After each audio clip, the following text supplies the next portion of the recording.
And I'm gonna tell y'all the truth about Canelo. Easy, man. Easy. Y'all sitting up here, y'all praising this dude. This dude was nothing. We back in the gym. And I got my hair done. Shout out to the braider. My hang time. We've been working all day. All day we've been working, baby. It's the vet. Yeah, the size, the power of Canelo, he's got this guy. Then all of a sudden you go back and you say, wait a minute. The other guy's faster. The other guy's craftier. Floyd Mayweather has reportedly warned Canelo to avoid Terence Crawford after seeing some intense new training footage. Mayweather was reportedly stunned by Crawford's explosive speed, sharp footwork, and clean combinations. The leaked clip shows a more focused and dangerous version of Crawford than most anticipated. That we can't overlook. You never overlook any opponent. We can't base everything just off power. Floyd Mayweather has never held back from bold statements, and his comments about Canelo Alvarez are no different. Reflecting on their 2013 fight, Mayweather pointed out that he was already 40 when he handed Canelo a clear defeat. He stressed how easily he outclassed Canelo despite being past his prime, suggesting the Mexican star is overrated. For Floyd, the hype around Canelo doesn't match what he showed in their bout, a reminder that experience, timing, and ring IQ can beat youth and power. You can take a guy like Canelo, this guy can do, he can pick and choose who he want to fight. And I'm gonna tell y'all the truth about Canelo. Easy, man. Easy. Y'all sitting up here, y'all praising this dude. This dude was nothing. I was almost 40 years old when I cooked this dude. Easy. Y'all always disrespecting our fighters. Live, only on DAZN, June 28th. Jake Paul versus Chavez Jr. Buy now at DAZN.com/boxing. Floyd Mayweather has long questioned Canelo Alvarez's physical transformation, openly accusing him of steroid use and referencing his failed drug test in 2018 as a stain that can't be overlooked. Known for his commitment to discipline and clean competition, Mayweather sees inconsistencies in Canelo's physique and performances as major red flags. For Floyd, this isn't just about rivalry, it's about protecting the sport's integrity.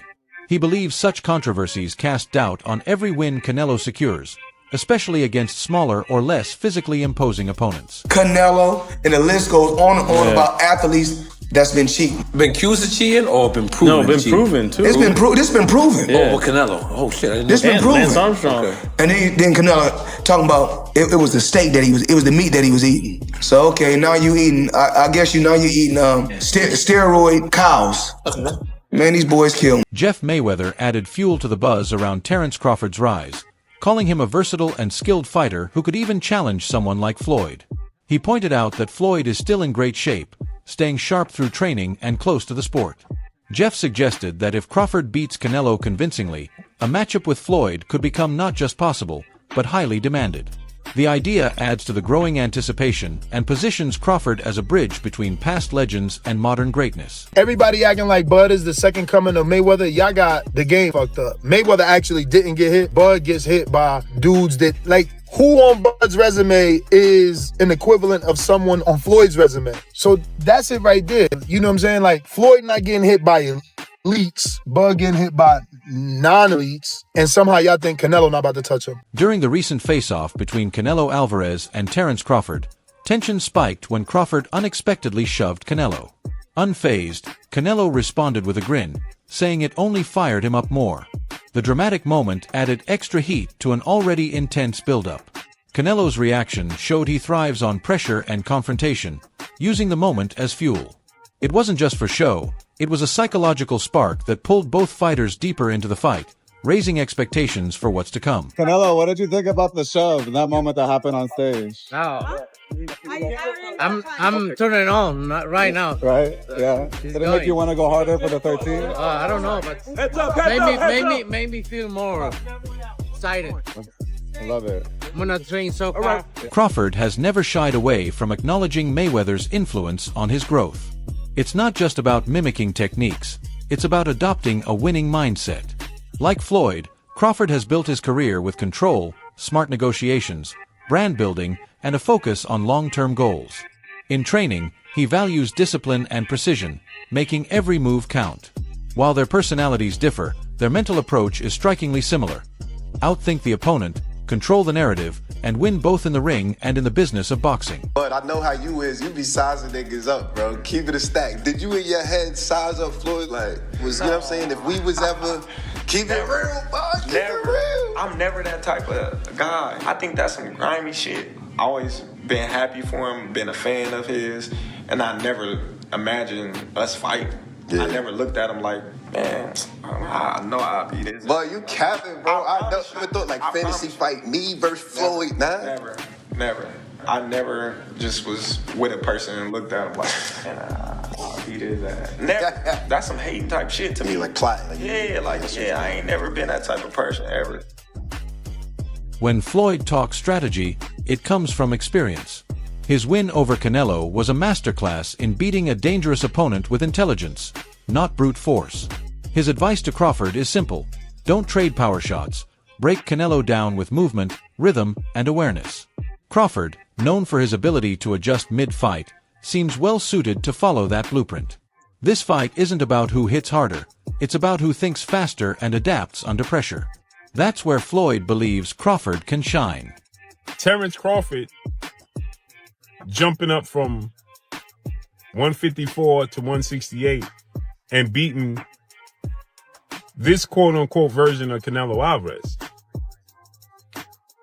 would diminish the accomplishment that Floyd Mayweather accomplished beating his version of Canelo Alvarez.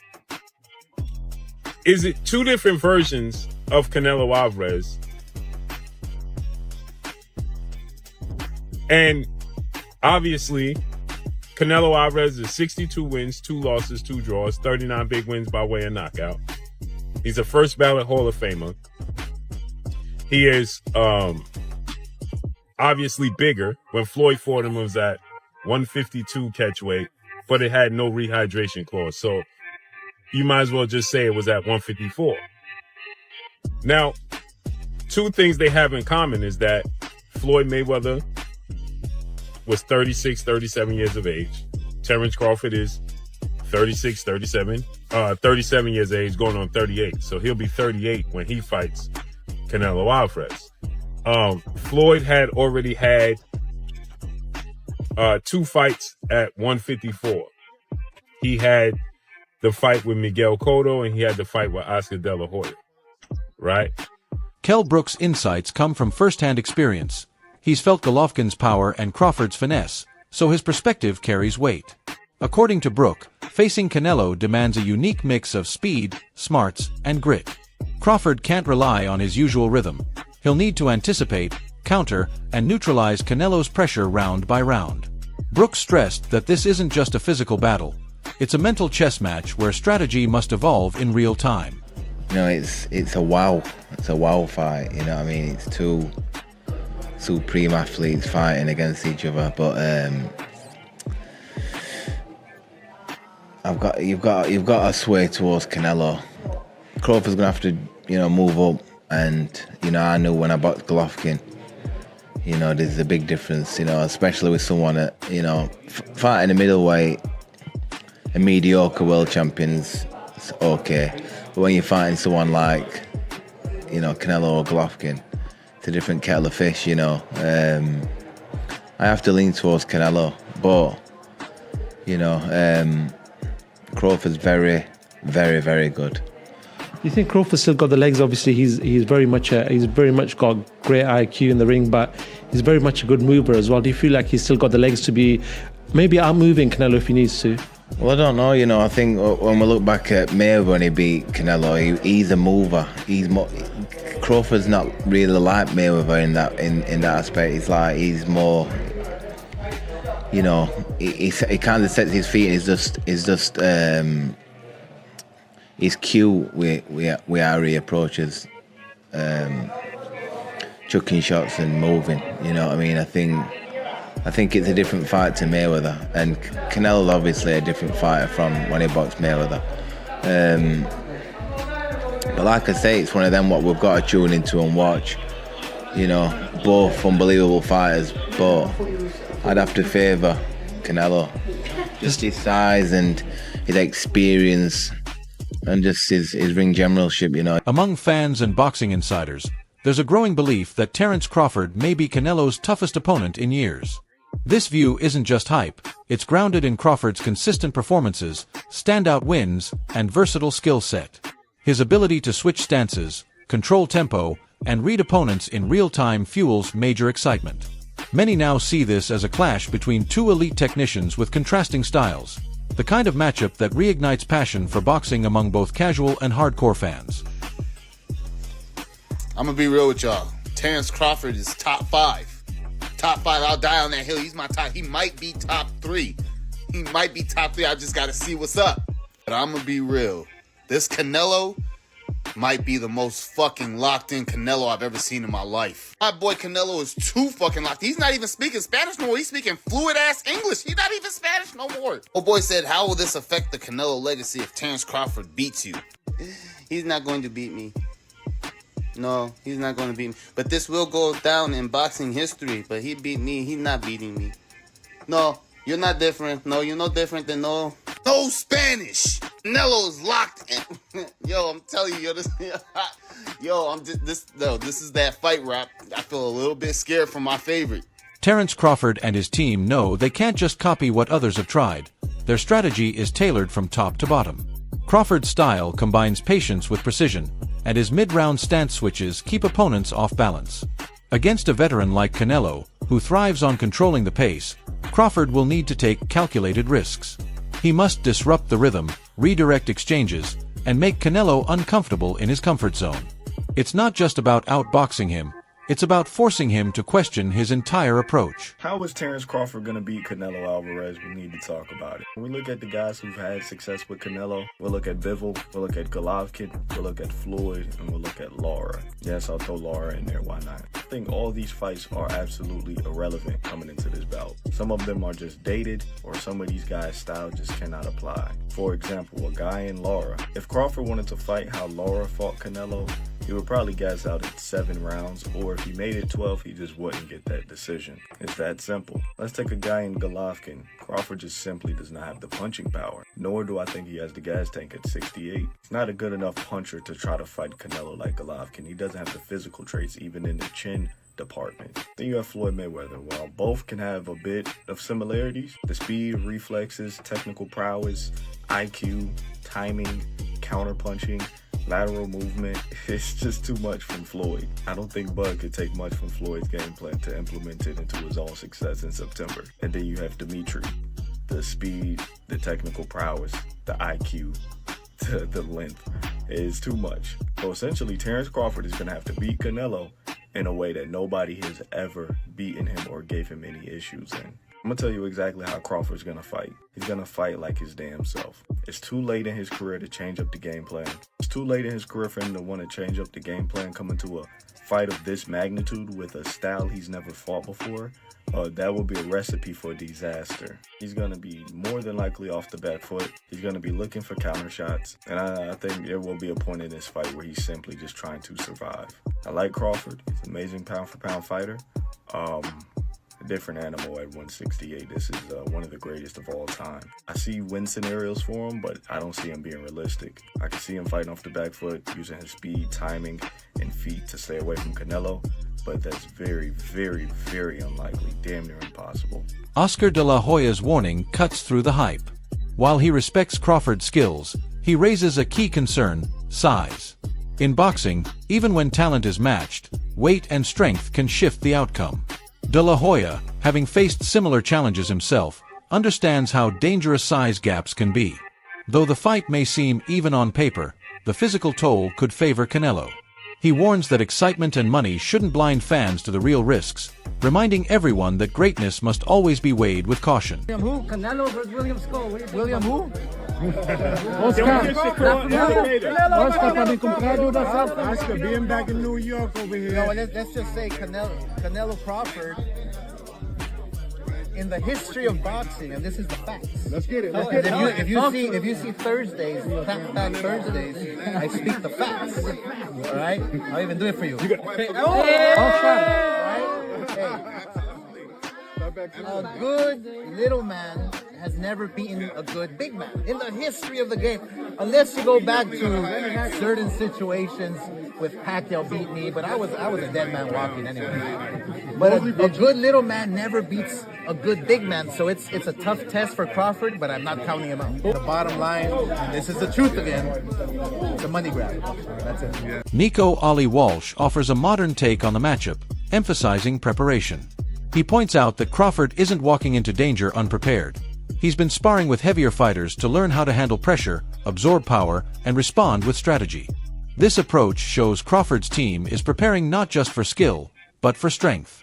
Walsh believes that's what transforms risk into opportunity and helps level the playing field, despite the natural size disadvantage. I'm just worried about that, but I think it's a great opportunity for both those guys. I think people are going to watch it, so it's an exciting matchup. And we have another mega fight. Let's be honest, September. Canelo and Crawford, two guys been around that you've trained with and things like that. Yes, fight. That fight, everyone was siding towards Canelo. I would say it was like 80-20 people with Canelo before Canelo's last fight. But then after Canelo's last fight, it seems like it's more 50-50 now. So everything is just the build up for that fight is just going to be absolutely magnetizing. Like that fight, it's garnered so much more buzz after Canelo's last fight, and Bud is Bud. He's one of the greatest fighters in boxing history. He is one of the greatest fighters in boxing history. So it's going to be a fight. It's going to be awesome to watch. Have you sparred any of them? I haven't sparred Bud yet. I haven't been in Canelo's camp. I've met Canelo a few times. I love Canelo's team. Canelo's one of my favorite fighters. He's been my favorite fighter for the longest time.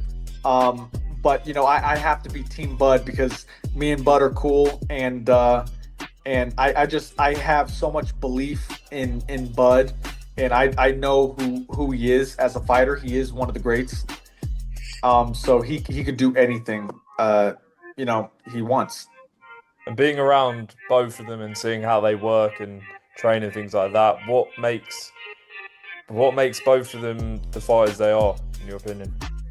I've watched Bud, so for Bud in particular, he's calm in everything he does, and that kind of calm is scary to watch because it shows experience. You can see that he's been doing this for decades. You can see it with his shadow boxing. You can see it. Teddy Atlas views the fight through the lens of balance. While many focus on Canelo's power and physical strength, Atlas highlights Crawford's intellect. To him, this isn't a one-sided matchup. It's evenly poised, with each fighter bringing a different kind of force. He believes Crawford's quick reactions, meticulous preparation, and sheer will can create moments where size becomes irrelevant. It's a battle not just of physicality, but of minds, a test of who can outthink and outlast the other under intense pressure. He's too big, and Crawford, as good as he is, he stepped up with Matrimorph, and he struggled a little bit. He won, but it was more competitive than we thought. Well, we didn't understand how good Matrimorph was because we underestimated him because he only had 10 pro fights, but he had 300 amateur fights. He was a good, solid fighter, right? And he's on this card, of course, but he was a good, solid fighter. We didn't understand that, so we started to knock down Crawford a little bit because our expectations were so high, and that's wrong. That's wrong. He won. He changed gears. He did what he had to do when he realized the level of this guy in front of him, and he got the win. But again, people are going to say Canelo's too big. He had trouble with a 154-pound guy when he went up from welterweight to that. So now he's going up to 168. Teddy, come on. How are you going to make an argument? You're going to make an argument through the history of this sport, where little guys have been able to beat big guys, because you reverse it.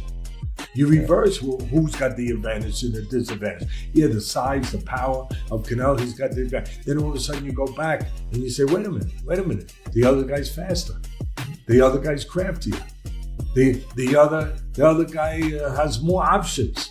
The other guy is slicker. Oh, well, maybe he's got the advantages. Like the first time Pacquiao fought De La Hoya. And I know De La Hoya was having trouble with weight and all that. I get it. And that's fair. But still, I remember I picked that one.